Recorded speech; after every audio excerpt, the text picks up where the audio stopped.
What's up les mateurs, jaajëf sama gars yi, welcome to the Math My Video. Donc aujourd'hui on est là pour équation de maths. yaa ma gën a know tey ñu ngi fii ak benn daanaan benn légende ci game bi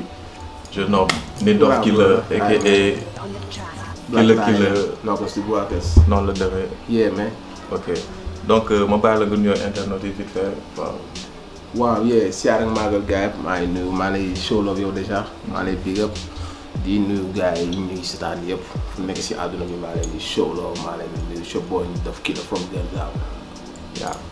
Ok donc déjà dañuy def benn entretien carrière quoi ñu xool yow 2007 ba 2019. di nga jot a def xam nga ñu commenté yenn album yi yenn affaires yi ak fin émission bi ñu gën a yaatal ci ces projets yi. ok on sait que commencé nga bokk officiel en 2007 su ma juumul. carrière Nindof waaw premier projet waaw. muy mbedd bi. ok léegi est-ce que mën nga ñu expliquer approche bi quoi naka nga def ba construire album bi. waaw. bon mbedd bi nekkul sama début carrière mais comme ni nga ko waxee mooy sama début carrière en tant que Nindof projet solo album quoi. moom boobu fekk na nekk naa rappeur et tout mais bon maa ngi woon kaaw période boobu noonu si la croisé benn gars bu tudd Dioul Sen Prod donc man moom j'étais en mode période boobu nag j'étais pas en mode projet. j'étais en mode freestyle fi ma fekkee daal gars yi nañ xam ne kii rappeur la quoi mais bon aw ma woon idée wu projet dans ma tête donc mais moom. il était producteur de daf ma daan gis ma nekk si game bi et tout ça tout le temps wow gars yow di ngay freestyle dafa dope di ma influencé quoi. donc après il m'a proposé ñu gis benn Sénégalais bu doon def concours beatmaker à Paris jël ko mënuma pourquoi pas ñu dem gis ko et tout xam nga ñu xool s'il y a moyen de def des sons et tout donc on est parti le voir mu nekk Mao Sidibé bi ma gars yi xamee. donc ñu dem ban année la. c'était en 2006. 2006 ok. parce que album bi ci diir bu gàtt lañ ko liggéey. parce que mu ñëw Sénégal en 2004. def le tour des concerts il y avait tout ce qui est underground PA underground under Chifaay Tigrim et tout ça donc dama dem di saan concert yëpp ça a réveillé le truc quoi tu vois. donc bi ma demee gis Dioul et tout en 2005 en 2006 on est parti voir Mao. Et puis voilà, quand on est parti, nous déguisons un peu, on a commencé à travailler des trucs. Donc l'envie de faire l'album, nous a commencé. Donc nous liguons à Paris, nous faisons à Paris, donc nous sommes au Sénégal. Donc le premier album Mbedd bi nous a débuté quoi. Ñu bëri nag ci foofu lañ la ràññee. surtout ak sa clip bi Mbedd bi ma je me rappelle bi nga def en France. ak yooyu noonu après lu gën a marqué aussi mooy Kalashnikov. waaw parce que Kalashnikov ak Saturday lañ njëkk a jox. C'était une période boo xamante si nii xam nga le son est arrivé créé benn polémique aussi parce que voilà quoi tu vois moo nekk son bi tax gars yi gën ma xam on va dire avant Mbedd bi di ñëw. après c'est normal les sons clashent toujours surtout quand c'est bien fait. day jël ampleur quoi si règle hip hop après bon man j'avais mes raisons je me suis expliqué 90% du monde hip hop et du public l'ont compris. Après voilà c'est dans les règles de l'art. album Mbedd bi c'était combien de titres su dee yaa ngi koy fàttali. 11 titres. 11 titres. ci titres yëpp ban son moo la gën a marqué sa top 3 quoi par exemple son la gën a neex projet bi nga xam ne tu es fier de ça quoi ba léegi nii. Kalashnikov. Mbedd bi ak Saturday Night. parce que je trouve que mooy son yi ëppoon moom moo gënoon nekk en avant. voilà moo gënoon nekk en avant et que musicalement aussi son yëpp dafa nekkoon ci niveau bu nice quoi ci période 2007 boobu noonu. donc on passe à 2013 ça fait combien d'années 2007 2009 mooy deuxième album bi. deuxième album bi. mooy 2009 mooy hip hop du Mos a Dee. hip hop du Mos a Dee. voilà exactement. léegi ci album boobu noonu ban moo nekkoon premier single bi pour album boobu. We Back ak ci benn. ok parce que période boobu 2 singles lañ doon joxandoo comme ni ñu defee Saturday bi ak Kalashnikov bi. 2 ans après si lañ joxee We Back ak Saturday Night. ok donc album boobu comment ça s'est construit encore Mao nga ko joobale. waaw à 100% avec Mao. moo def lépp maa ngi ko joobi si état d'esprit satisfaction bi ma am si premier album bi. je m'attendais à un succès mais pas bu mu am ça m'a un peu xam nga ça m'a un peu galvanisé et ça m'a donné envie ma duggaat studio rapidement donc du coup aussi liggéey bu gaaw lañ ko liggéey et ci état d'esprit ci euphorie boobu laa ko liggéeyee et puis voilà ça fait partie aussi des albums yu aboutis quoi malgré temps bu nu mu gàtte ça fait partie des albums yu ma gën a neex si sama discographie hip hop du Mos a Dee waaye. ok léegi ci album yooyu yan clip la amoon quoi, y avait combien de clips? Il y avait Life the Gun, il y avait Daw Uti Money, il y avait We Back, il y avait. Je pense boobu nga gën a def boobu nostalgie la quoi parce que yaa gën a 2009. C'est vrai, 2009 hein, 2009 quoi. Période boobu moom j'étais très parce que j'étais avec Mao donc moom si boobu moom gënoon bëgg les vidéos rek tak mën nañ def bi mën ko ok nañ ko def tu vois. Mais il y avait pas mal de clips si album boobu waaw. Donc album boobu c'était plus l'album de la confirmation pour Nit Doff. xam nga ci intro bi maa wax sama second album lii dina jafe gëm ci yow if you dumb. If you dumb c'est-à-dire si t'es idiot c'est-à-dire que ni boo déglu premier album bi ba pare ngay xaar confirmation deuxième album c'est-à-dire que ni déglu premier album wala xamoo hip hop man pour man ku xam musique xam rap bu déglu par album mbedd day wax que ni lii c'est un MC qui l'a fait il n'attend plus de confirmation moo tax ci intro bi ma ñëw di wax sama second album dina jafe gëm ci yow if you dumb mais en même temps nangul naa ko gars yi quoi parce que aussi du ñëpp ñooy ay connaisseurs et puis voilà si album boobu noonu on est venu c'était plus moo gën a yaatu quoi parce que y avait du social y avait tout ça donc moo gën a complet comme album mais bëri nañu ko doon woowee album confirmation mais man dans ma tête pour man sama album mbedd bi au niveau qualité si les connaisseurs mat na confirmation quoi mais bon après j'ai accepté c'était aussi juste une continuité quoi. exactement ouais. Mais bon j'ai accepté le fait que ñenn ñi tudd ko album confirmation le plus important mooy ça a été kiffé pour moi c'était le plus important. Il y avait combien de titres encore? Il y avait 14 titres. 14 titres. Ouais. Ok, ce top 3 encore. Soit nga gën a kiffé ci album bi. We Back j'ai kiffé. On a vu que gars def nañ ko remix et tout ça. Oui def nañ ko ay remix Bass def na ko remix et puis c'est un son bu gars yi léegi parce que xam nga instru bi dafa bang et tout ça. ci pet bokk na ci son yi gën a ëpp retour ci sama carrière parce que bon ça touche pratiquement toute la jeunesse ba léegi nii day nekk un son d'actualité boo xam te ni day dellusiwaat et c'est un son boo xam te ni ça m'a beaucoup touché bokk na ci top 3 bi après We Back. ci pet aussi ouais ci pet. son bi nga def Elmo ci ragal du jéggi raay. non waa ragal du jéggi raay la boobu. Life lu gën aussi c'était un son boo xam ne c'était très politique et très social. bokkoon na ci lu marqué la jeunesse et puis ouais. Ça s'est vu tamit ci clip bi quoi ni nga ko réalisé. Voilà exactement je voulais vraiment que gars yi sentir seen bopp jeunesse bi les étudiants et tout ça. Donc sur la vidéo da ngay sentir vraiment que ni son bu askan bi la quoi Life lu gën bi waaye. Après 2009 ñu ngi 2013. Ouais. yaa ngi ñëw avec ragal du jéggi raay. RDDR. nga ñëw avec un clip directement mooy ragal du jéggi raay mooy titre album bi.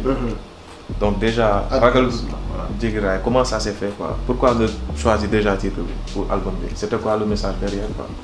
waaw c'est un message qui est très puissant. Donc son bi am na benn succès boo xamante ni gars yi parfois sax. Arme son bi la ñuy gën a mettre en avant que le message qui est c'est un message très très poignant pour la jeunesse pour gars yi gëm seen bopp pour gars yi fighting xam nga gars yi nekk si route bi gars yi xam seen système bi daf leen fàtte xam nga ak gars yi nga xamante ne ñu toll seen diggu ndaw ñu leen di gëmloo que ni war nga mën nekk bul foog ni ay prek kese moo leen nekkuloo parce que lucidité mind bi ngay demee mooy sa light c'est-à-dire que ni xel mu sell mi ngay demee mooy sa com bu njëkk quoi papa ak expliquer aussi que ni malgré qu'on est marginalisé on est pointé du doigt am na suñu quartier yi am na ay yaaram nu mu amee ay gangs yu mel ne ay Dino noonu la amee ay yaaram noonu la amee ay intellectuels voilà exactement donc on a voulu mettre en avant mettre en confiance gars yi nga xam si système bi daf leen fàtte ñi nga xam dañ leen bàyyi si ghetto yi xam nga ñuy survivre on a vraiment voulu aussi montrer seen njàmbaar et tout ça donc c'est un son bourré de message d'espoir en même temps mais aussi di lal fierté gars yi pour ñu gën a fier ci coin yi ñu nekk quoi mais le son j'ai eu l'idée après l'idée du refrain et tout je suis parti voir Mao moo ko dama benn son. moo produit son bi. waaye dama benn son mais idée bi laa ci xalaat quoi je veux vraiment un truc boo xam ni donc du coup lui laa écouté idée bu refrain bi mu ne ma ok dinaa la proposer benn affaire quoi donc du coup ci diggante bi mu dellu Paris ma fekk ko Paris mais un jour mu woo ma ne ma dama am un truc pour ragal du jéggi raay ma dem seeti ko mais bu ma tegalee instru boo ko tegalee nga des waxul quoi dama dugg seet xam nga moom. C'est un gars boo xam si ni il est pas trop il est très nan lañ koy modeste humble. Donc du coup bu xamee ne def na affaire sax du takk galon yi quoi. J'ai un truc nii on va essayer ça waaw. Mais dama daw génn studio bi. ba jàppam laaj ma qu'est-ce qui se passe parce que tellement bi ma déggee première note yi. bam kees yi commencé dal ma ne damn xam nga. je m'attendais non weesu na ko. dama doon xaar benn affaire mu ñëw jox ma un truc de ouf donc boo dee xool léegi plus de 5 ans après ce son là bu note yi ñëwee rek tu vois tu sens que les gars tey lañ koy gën a bëgg quoi donc Mao a vraiment réussi l'instru et maa ngi koy faire un big up d'ailleurs parce que il a beaucoup contribué à ma carrière. donc côté production laa bëgg ñu waxtaan quoi. sur tes 3 projets ñan ñoo job son yi. waaw. biti quoi premier projet bi Mao moo def lépp. moo def waaw deuxième projet bi Mao moo def lépp. troisième projet bi Mao moo def lépp. après si quatrième et cinquième bi la am plus d'ouverture nag ñoom Pro-Maker, D-Track, Basi Music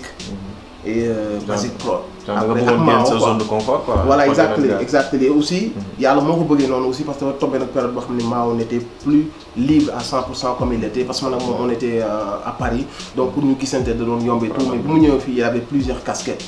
donc mënu ma ko woon am à 100% ni ma ko doon amee donc c'était une occasion pour man aussi ma découvrir d'autres genres xam yeneen style et tout ça tout en travaillant avec Mao parce que liggéey na ci album bi ay titres yu bari ak ci mix yeeg yu demee noonu quoi mais yàlla dogal aussi j'ai croisé Basic Pro maa ngi koy def un gros big up un gars boo xamante si ni aussi c'est un peu avec son style mais la continuité de Mao aussi générosité bi ci humilité bi et tout ça donc man pour may liggéey yow damay bëgg yeneen qualité yu weesu sa talent quoi donc j'ai vu ça en lui donc il a travaillé pratiquement 75% de l'album je l'ai fait avec Basic Pro ou 70 on va dire. Ben commentaire si ce son Ghetto Swag ak Edmo on a vu que son bi marché woon na quoi. Comment est venu le délire de collaborer ak Edmo? Edmo c'est un gars boo xam ni j'ai découvert ñu commencé di waxtaan et tout à distance on s'appelait en vidéo et tout donc ñuy waxtaan moi je le voyais faire des trucs tu vois. Après on se donnait des conseils et tout ma koy wax canaliser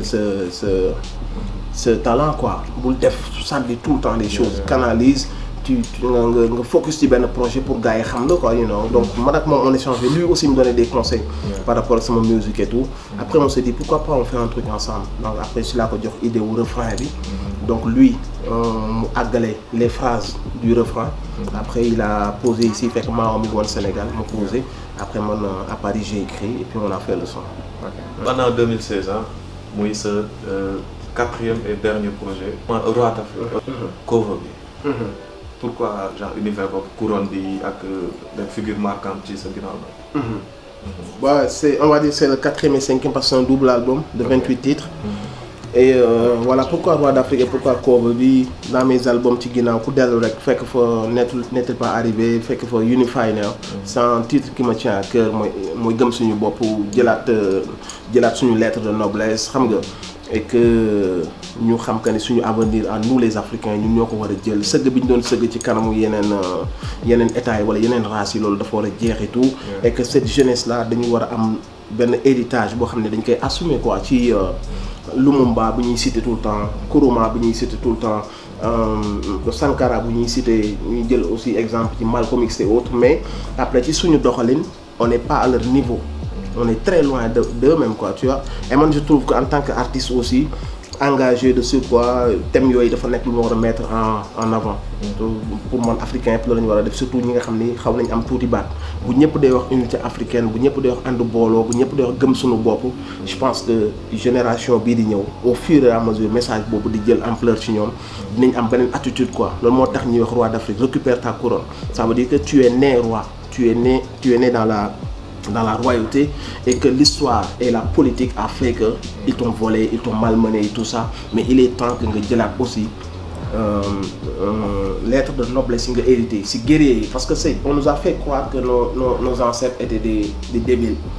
des dawkat lu ne histoire changé na ko pour nous rabaisser pour nous faire perdre l'estime de nous-mêmes tu comprends donc pour ñun aussi dañ leen war a wax la vérité mooy y a eu des résistants y a eu la civilisation noire avant que leneen di am y a eu des empires y a eu des constitutions y a eu des armées lu njëkk am ci àdduna bi luy doxal àdduna Afrique la sosoo quoi après l'histoire a été falsifiée et tout ça et maintenant c'est aux écrivains aux chefs d'État dignes et aux artistes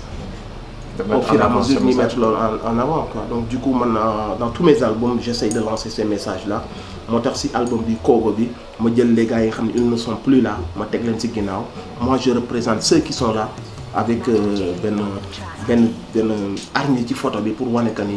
il faut ñu wane fulla ak fayda si nit yi ñu tudd tout le temps ñooy suñu référence si suñu ni ñuy acté mu feeñ quoi si loolu noonu donc c'est pour ça que j'ai voulu faire ce pourquoi le choix de 2 albums double album. Ouais, xam nga c'était une période boo xam ne je suis resté de 2013 à 2016 3 ans. Voilà 3 ans donc j'avais tellement de choses à dire sur ce album boobu soo ñëwee tu sais que ni da ngay xam que ni ce gars là il avait besoin d'espace comprendre nga parce que y a des thèmes il y a tellement vu il y a rancune il y a le son que j'ai fait avec Diantel, il y a le son que j'ai fait avec Mao Daf, il y a tellement de thèmes sur l'album que je voulais pas concentrer ko compresser ko ci benn album sinon j'étais obligé de am yu ma bàyyi et tout je me suis dit écoute pour une fois dans ma carrière aussi defaguma double album pourquoi pas et l'idée c'est parti comme ça j'avais vraiment besoin d'espace et je me suis dit que ni pourquoi pas et puis si idée bi noonu je l'ai décidé. Combien de titres? 28. 28 ouais. Ok donc ci son yëpp ban son moo la gën a marqué ci album bi. Roi d'Afrique. L'album bëri na sérieusement c'est des sons yoo xam ne kii bi projet bi quoi. Ça va être difficile hein. Ça va être difficile parce que c'est pas un album à un thème défini c'est des thèmes yu dajee ci benn album après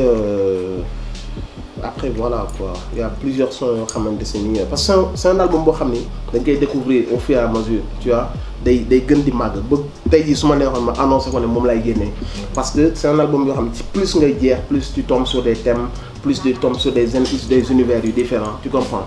mais un son comme Do Modèle si on parle d'actualité, si on parle de comportement, si on parle de attitude de nos dirigeants, si on parle des dérives de la société et tout ça, et de patriotisme et tout ça, je pense que c'est un son assez complet. Bu laal point yooyu yëpp quoi donc pour donner un titre rek je vais dire Do Modèle. Ouais. Ok léegi pare nañ ci genre cursus su album yi. léegi ñu dem ci aspect critique bi ak. benn débat bu ñu am. léegi Nit Doff pourquoi genre ce espace su album yi. Pourquoi pas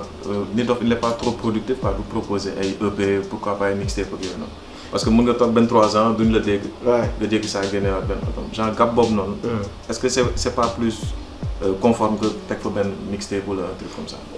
En fait moi j'ai jamais voulu fonctionner comme ça boo doon seet sama rythme sax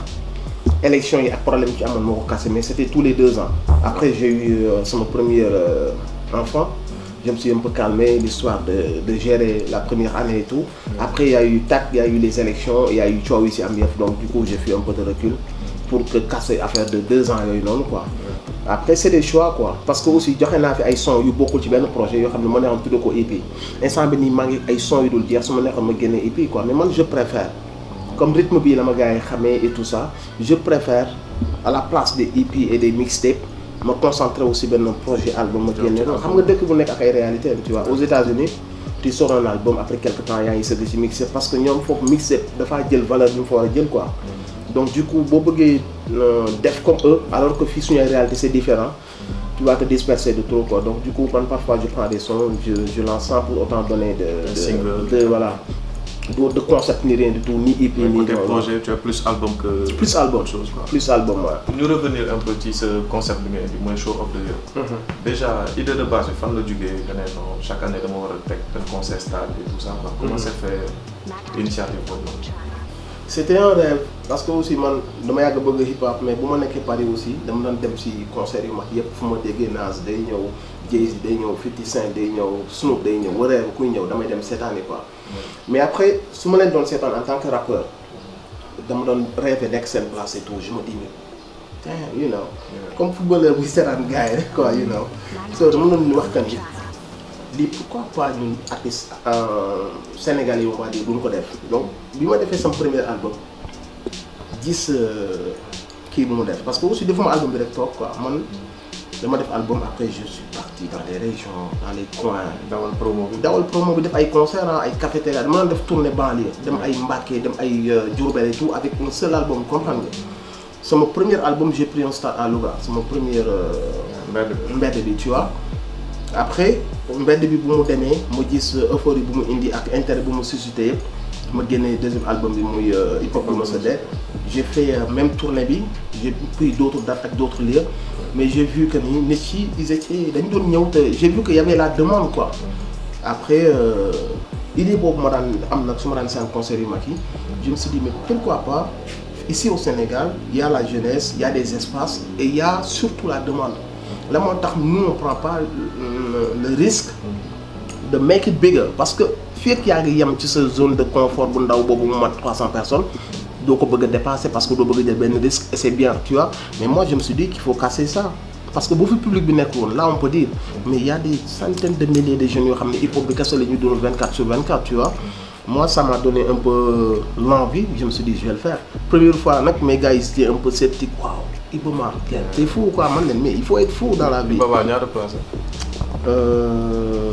13 000 places en tout je pense hein. Assez debout je suis pas sûr 13 ou 15 000 14 000 je sais plus ça doit être ça. Après j'ai dit on peut le faire donc du coup ñu dem ci idée boobu noonu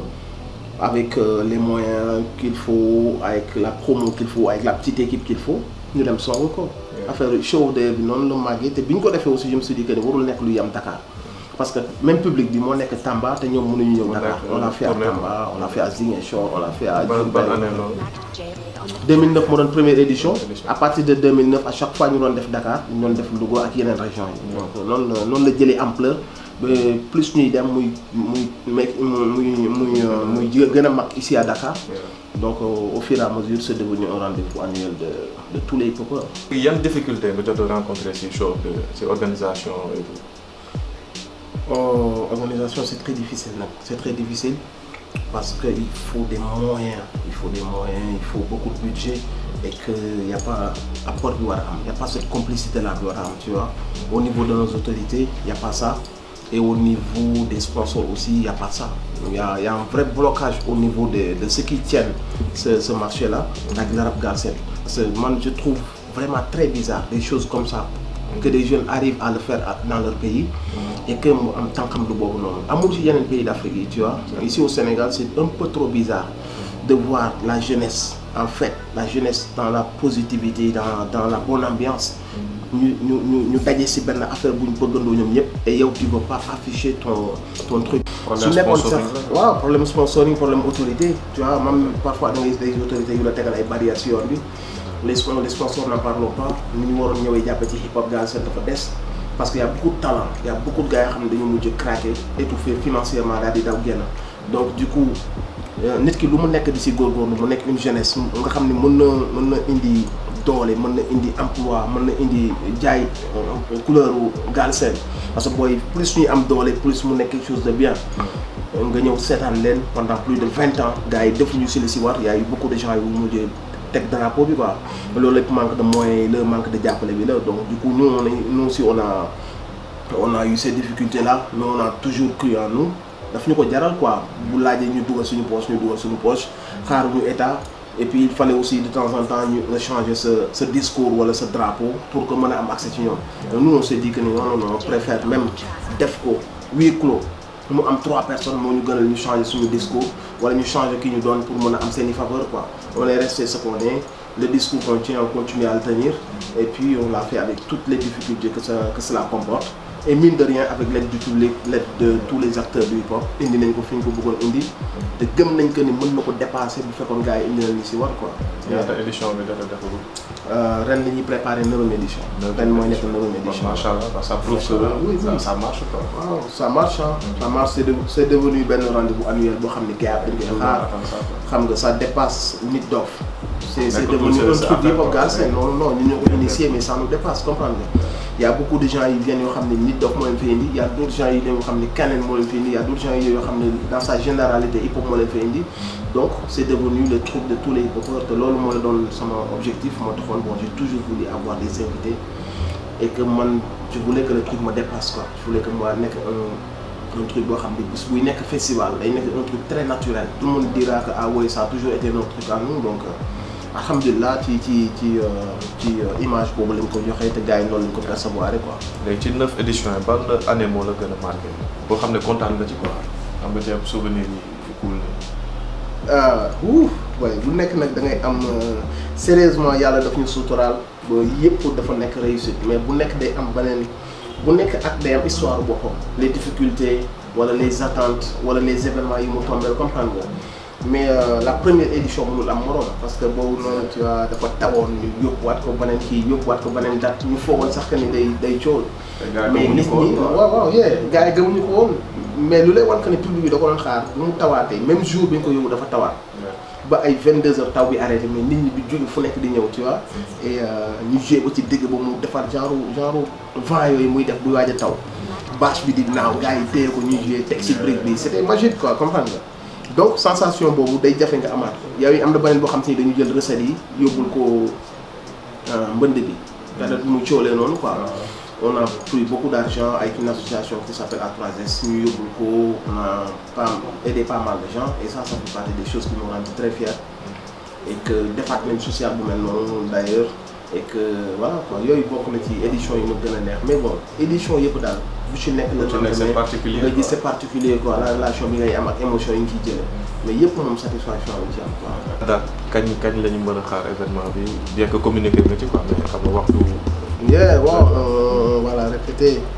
La date, voilà. La date, ce sera le 20 décembre au Dakar, Inch'Allah. Et ren aussi, Ibomar, Inch'Allah, Rabbi. Ren aussi, ici particulier, moi, c'est pour la première fois que nous gagnons pour pouvoir aller en Europe, quoi. Okay. Donc, ce sera la première fois que nous organisons le 29 décembre à Paris, mon show of the year. Comme nous l'avons dit, notre objectif, moi, nous devons rap Galsen. yóbbu ko ci yeneen site et puis ren moo nekk first step bi donc à Paris donc on a d'autres dates yu ñu war a annoncer et l'idée mooy continuité wu liggéey rap Galsen fexe ko yóbbu ci yeneen domaine fexe jël yenn artistes yóbbu leen ci yeneen domaine aussi tu vois et loolu mooy suñu objectif ren mooy ñu réussir Dakar réussir Paris quoi. Dakar le 20 décembre. Le 20 décembre. Paris le 29 décembre. Le 29 décembre. Ok en tant que pionnier ci game bi nekk ci génération bu nañu wax middle school bi. ban lecture nga am ci nouvelle génération bi quoi ceux qui se font actuellement nii lan nga ci gis yow ci jeunes yi quoi. Bah j'ai une lecture on va dire pas mitigée sax. Mais am na beaucoup de satisfaction quand même tu vois. Parce que aussi il y a beaucoup de réalisations boo xam si la nouvelle génération parvient à le faire. Et quoi qu'on puisse dire, c'est quelque chose qui apporte du positif et du plus sur la game, vous comprenez? Et plus d'initiatives, plus de popularité. Pour nous dire organiser ça, non populariser, c'est bon parce que aussi plus ils sont populaires, plus le rap ça profite au rap Galsen, comprendre? Donc il y a eu des salles, il y a eu des jeunes qui ont pris le risque de faire des tournées nationales ou internationales même, ñu ngi leen di dégg Gambie ou Mauritanie wala faneen ñu ngi commencé di jël ampleur boobu et que ñu ngi gën a am fit quoi parce que am na benn génération ñi amoon fit bi dafa xawoon des quoi tout le monde avait peur de l'échec. Donc du coup tout le monde attendait que benn sponsor organise benn affaire mosal ku nekk dara nga yem ci affaire boobu mais avec cette génération le mérite mooy même sans sponsor wala dara ñu ngi xool ay promoteurs waaw privé indépendant yooyu waaw ñu entreprendre quoi jël affaire yi et que mu ngi jël forme boobu ñu ngi def plus de vidéos plus d'initiative image yooyu yëpp day yokk dayoo hip hop Galsen. Après il y a eu aussi cette absence d'engagement cette absence de texte assez profonde et assez sociale spirituelle yi nga xam si ni moo defoon le charme voilà du rap Galsen. Parce que aussi ñi fi jaar ñëpp bu doon jëm Pocos Box Tanis Canabasse gars yëpp dañu téye woon jeunesse bi nii quoi comment ànd ak ñoom sur des choses yu leer yu nit ci mën a identifier ni lii la quoi mais maintenant il y a trop de trucs sombres il y a trop de divertissement de capitalisme on parle beaucoup trop d'argent et moins de valeur on y arrive by any means exactement il y a tout ça qui vient boo xam te ni du woon rap Galsen ça fait vendre ça dañ lay tax ñu gën la xam mais après daf lay yóbbu si beneen univers quoi aussi et ça loolu du woon rap Galsen quoi donc genre dérive yooyu ak genre relâchement boobu amoon ci hip hop Galsen maanaam li mu defoon ak ni askan bi ak méttitu askan bi ak bëgg-bëgg askan bi day gën a deñ quoi donc mais bon on peut comprendre le phénomène la bu am ci àdduna bi yëpp parce que aussi boo demee la woon Nas bokkul ak li woon yi ngay li la ak li bëri yi quoi c'est pas la même chose maintenant dañuy def du son juste comme ça pour que gars yi keep fun mais pas pour gars yi dégg et c'est ça qui a fait tout ça exactement gën a yaatal ci débat wu nouvelle génération bi quoi genre yow est-ce que tu penses que rap ak mbalax mën nañ ko fusionner quoi comme gars yi ñu ko bëgg a def temps personnellement goxuma quoi man personnellement te dire la vérité man je pense que rap c'est une musique boo xam si ni musique bu universelle la adduna bi yëpp xam nañ ban couleur la mel ak nan la mel loolu foo dem si adduna bi noonu lañ koy defee différence bi toujours langue bi rek lay doon boo demee Japon dañuy rap boo demee Allemagne dañuy rap France dañuy rap te fu ci nekk am nañ seen musique traditionnelle am nañ seen ay culture et tout ça après nag dina am ay couleurs gars yi dem jël instruments yi am yu ñu ci def bi nga xamante si nii xamante exactement mais fii dafa nekk musique dëkk boo xam ni mbalax daf fi am doole trop genre musical la boo xam ne ku mu fusionnel d'ici peu de temps dina la coow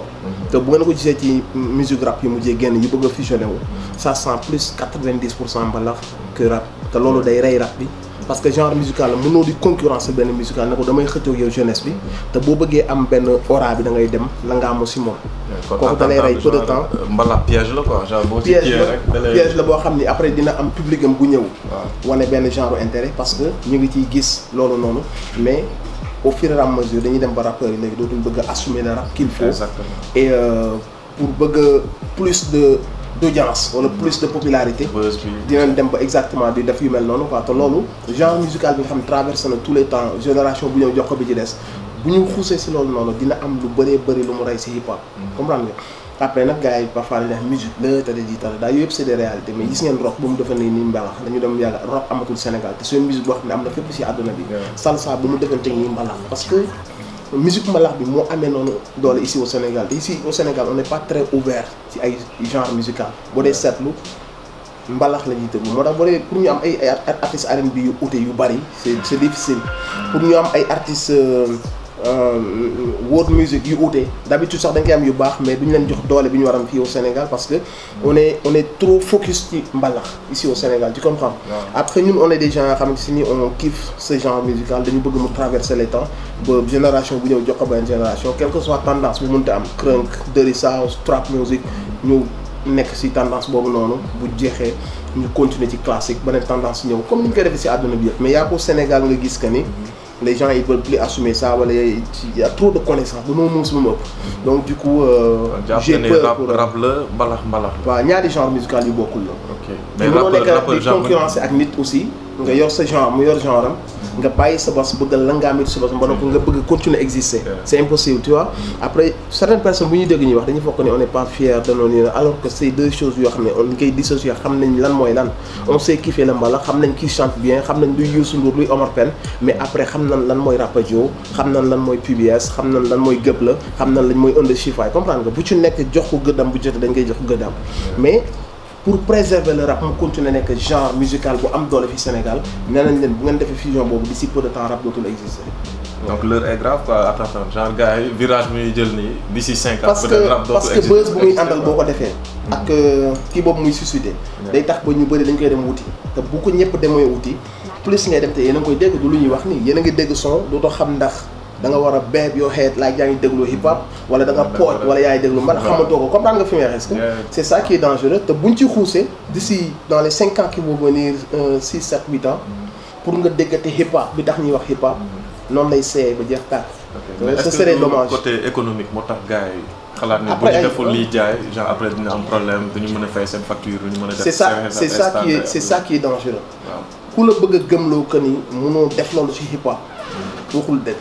ku ne jaar na fi def dara ci hip hop am dara ci hip hop am na public boo xam dañ lay nax def nii ak yow boot nañ fi ay nit yu mel ne ay Fata ba ñu gëmoon que ni c'est leur public bi ñu ootee gisuñu leen c'est-à-dire que ni piège la boo xam ni benn genre illusion la tem nga gëm ko hip hop musique bari na bariwul am na mondam y a des gens yoo xam ne moom la ñuy cons 24 heures sur 24 si t'arrive le problème mooy dañoo war a trouver comment parvenir à organiser benn industrie entre public boobu noonu ak musique bii nii ñun fi ñu foog ni fa la problème bi nekk problème bi nekkul foofu problème bi nekkul si ndax musique bi baax na parce que ni ko booy yi conseil xam nga ni baax na mais naka lañ koy industrialiser yan genre conférence yan genre pionniers ñoo war a conscientiser jeunes yi pour ñu xam que ni l'artiste doit vivre les choses da nga ko war a streamer da nga ko war a jënd les tickets de concert da nga ko war a gis rek mu jaral la ko doo sax xaar balaa veille da nga dem jëndi ko léegi nii parce que l'artiste a besoin de son fond de roulement pour tourner pour def la communication qu'il faut c'est-à-dire genre titres yooyu la ñu war a tëj suñu monde bi ñu yor ce monde c'est un monde large hein. C'est pas 300 personnes hein. C'est un monde large boo xam ni hip hop Galsen la ñuy kiifee donc pour man défi bi dafa waroon nekk naka la ñuy gën a conscientiser les gars qui se déplacent ci concert yi qui achètent les marques de vêtements que ñuy jënd ñuy streamer que ñuy jënd les trucs bien comme il faut quoi. musique bi artiste bi dina ci gis boppam du bàyyi musique bi dem bootu ci beneen dana ci gis boppam te dina gën a créatif parce que mu ngi il gagne sa vie et il veut vraiment être au top comprendre nga pour man défi bi foofu la nekk mais ñu bàyyi lu ñuy def comme ni ko àdduna bi yëpp di def yaa ko Sénégal ñun noonu nañ ko bàyyi dem bootu ci benn musique comprendre nga pour mën a am buzz wala pour mën a lekk xaalis wala fay facture suñ ko continuer di gëmloo booy dañu dem ba booy yi gëm ne ku deful lii doo mës a am dara ci hip hop te pourtant hip hop Galsen fu mu toll tey boo dee xool ay ñoom Gaston ñoo ko fa yóbbu waa kër gi waa fu ne ci àdduna bi def na tournée bu nekk def na salle yi gën a mag def na stade yi gën a mag lan moo ko fi def mooy le rap Galsen typiquement le rap Galsen donc y a un public qui est accro à ça et il faut créer ce lien là bu ñu mën di consommer affaire bi généré de en tout cas ce qui revient le plus dañuy wax ci Nigériens yi ils ont réussi à créer cette benn musicalité mooy afrobeat affaire yooyu. gars yi ne pourquoi pas ñun Sénégal pour que les choses marchent. excusez day ñëw quoi ñu créer le wolof beat. xam nga loolu. foofu la danger bi nekk xam nga lu tax boo demee au Nigéria tu trouveras de très bons rappeurs ñoom ñooñu sax gën a jege le rap classique. foofu noonu de très bons rappeurs classiques. ils sont pas mis en avant non voilà parce que xam nga lu tax dafa mën leen mbalax nga révolutionné ko ba mu mën a jéggi Sénégal ñoom loolu lañ def ñoom jëluñu rap de ñoom seen musique traditionnelle la ñu jël yokku ci ay house yokku ci ay techno yokku ci ay kees bu nga xam ne dañ ko moderniser dafa mën ne mbalax boo dee xool waa Sénégal kese koy cons bu amee yeneen pays yu koy cons mooy Mali wala Mauritanie point ak Gambie comprendre nga mais Nigéria ñun fi ñuy wut ak ñoom mooy hip hop bi li ñuy jël ne gis nga foofu alors que ñooñu seen musique traditionnelle la ñuy jël moderniser ko ñoom dafa mën ne tey génération mbalax bi daat ne vraiment man bëgg naa daal sama musique ñu koy déglu Tanzanie ñu koy déglu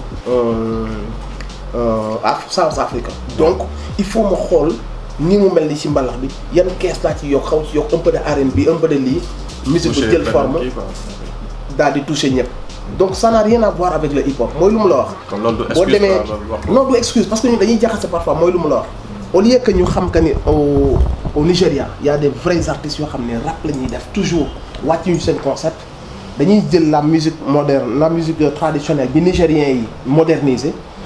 kooku bu ñu ko doon tëkkalee xam lañ ko war a tëkkalee mbalax dañoo waroon wax Sénégal yéen ni gars yi def seen musique traditionnelle ñeen noonu ngeen waroon def seen mbalax bi et on voit quand un gars comme Wally Seck essaie des trucs comme ça marche comprendre da ngay gis que mais le problème mooy il va vers les Nigériens mais ñoom seen musique mbalax bi ñun suñu musique mbalax bi sax bu ñu doon changer moom la ñu war a changer pour que mu génn ci cadre Sénégal mais bu dee hip hop la comme ni ma la ko waxee sànq boo demee Chine nga déglu rappeurs yi yow da ngay déglu ay rappeurs chinois parfois nga découvrir leen wala japonais wala allemand dañuy poser. France am nañ variété française est-ce que dafa tax ñu bàyyi. bàyyi ñu ko. parfois ñu dem sampler jël seen i affaire def ko mu nice mais la fa nekk di rap depuis AM de Marseille et tout ça moo fi nekk léegi ak tendance yi mooy trap music wala afrobeat et tout ça tu vois moi. dañuy continuer toujours ci nouvelle génération bi je sais pas si su ma posé question bi gars dañu ma xaw a mere. mooy le entre guillemets problème bi nga am ak Dip. su dee mën nga ci wax benn commentaire quoi yow comment tu as reçu affaire boobu noonu comment qu'est-ce qui s'est passé. man amul problème amul problème ak moom. non mais Sénégal gis nañ genre kii Instagram un truc comme ça. non loolu moom pour man moom lañ ko war a laaj. moom moo war a leeral xam man benn booy moom ma tagge si benn affaire man ko non si li ma tagge du pour man. tranquille foofu nga yàpp sans manquer de respect ni rien parce que c'est pas pour moi comprendre dafa mën la nga ni ma kii la kaay jël affaire bi man la ah non lii du pour man du pour man te boo xoolee du pour man gisuma lu war a tax ma jël ko donc kani booy bi c'est pas pour man comprendre que donc foofu la yem quoi après moom moo ñëw wax ay waxam waaw tari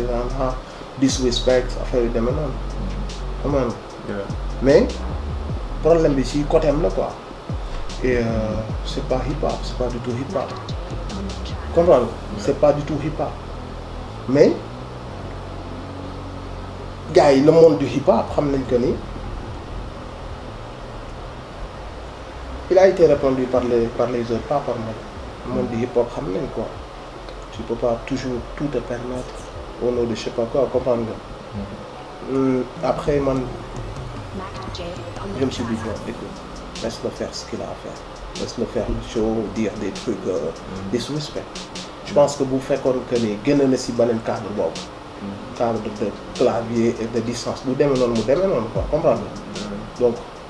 du ci benn côté bu waral mu demee noonu mu demee ñëw na waxee la xam nga très bien après c'est pas musical mooy nu mu la wax comprendre les trucs trop personnels j'évite xam naa sama bopp su ma duggee sur des trucs personnels da ngay reew sonn et puis moi j'ai pas de haine quoi il faut vraiment moom haine pour dugg ci ay business yu personnel mais quand c'est hip hop mën na am beneen suite mais ce qu'il a dit n'engage que lui et peut-être que des centaines de milliers de connaisseurs qui viennent apprécier ce que je fais ñoom dinañ mën a répondre à ma place que si c'est du lourd ou bien si c'est de la demeure. waaw ok je laisse le public. commentaire yi ngeen wax seen xalaat. waaw je laisse le public ñoom ñu xam. parce que je dis un truc. le respect je ne le demande pas dama koy imposer parce que dama ko liggéey boo leen xool ci monde hip hop yi nii ñëpp mën nañoo bañ a nekk fan si Nit Doff mais ñëpp jox nañu respect Nit Doff parce que dama ko liggéey comprendre nga man nag pour nga xaat sama liggéey wala pour nga jëlee ko fi ça va être facile parce que c'est déjà écrit c'est dans l'histoire comprendre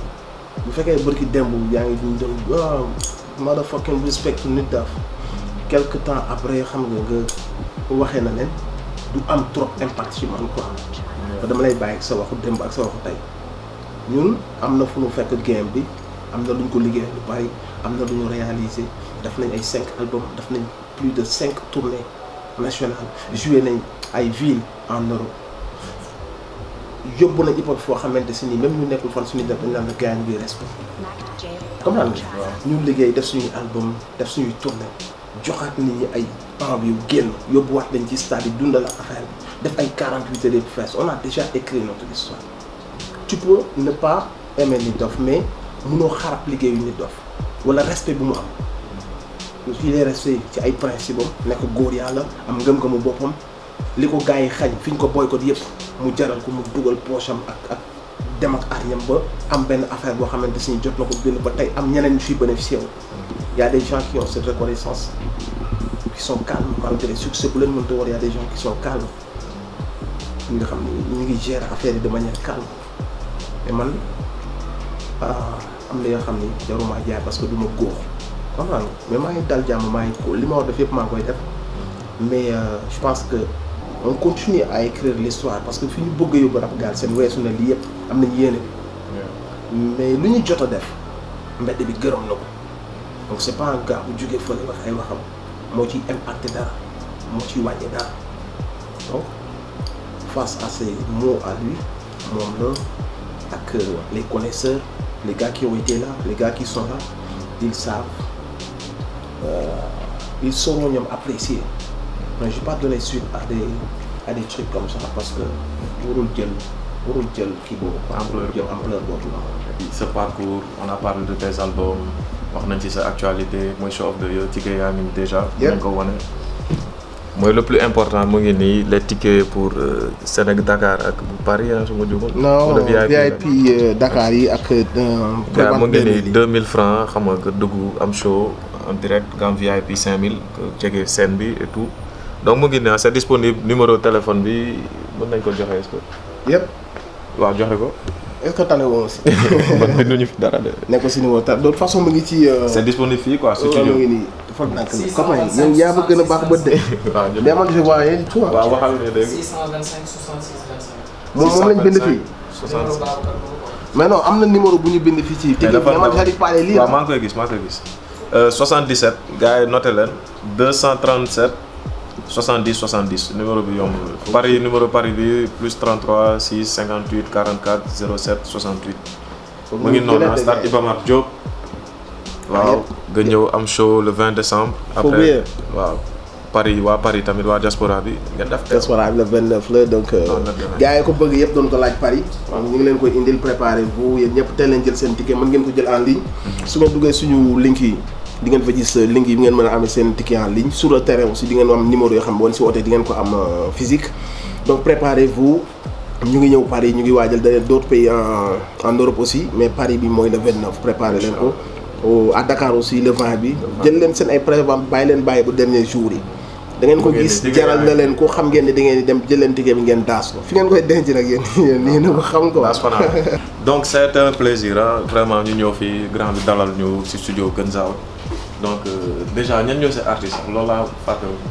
Yanko déjà xam nañ ko. Yanko mi ngi fii 15 mu ngi fii.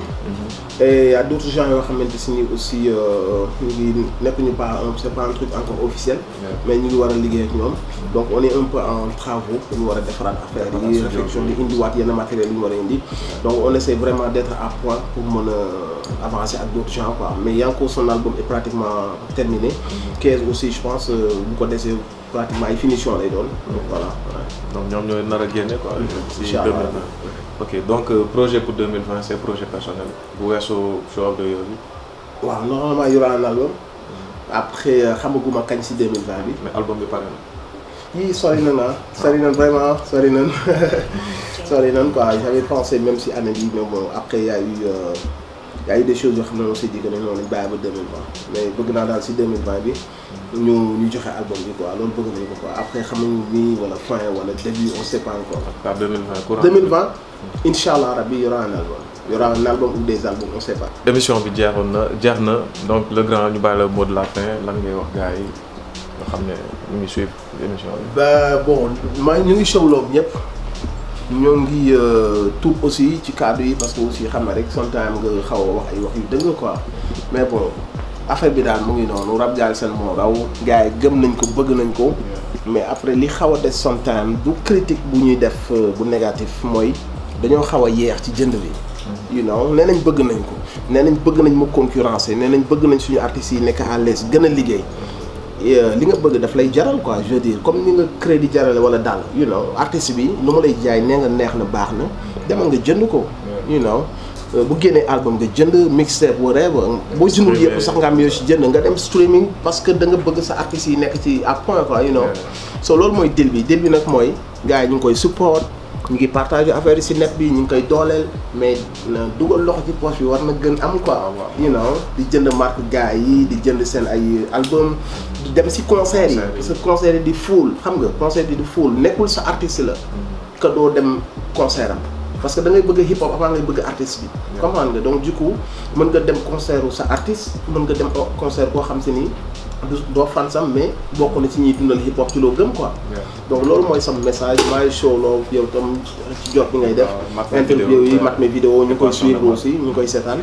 mu ngi nekk luy nice quoi seetaan naa ak One Lyrical seetaan naa ak Nix et les autres ak chronique yi nga doon def ñu doon nice quoi donc ñu ngi encourager gars yi ñu gën a professionnel gën a teg affaire yi ci yoon comment nga ñu tooj quoi critique baax na mais tooj aussi baax na ci affaire yi quoi so show love everybody rendez-vous le 20 Inch'Allah ak le 29 that's what it is jaajëf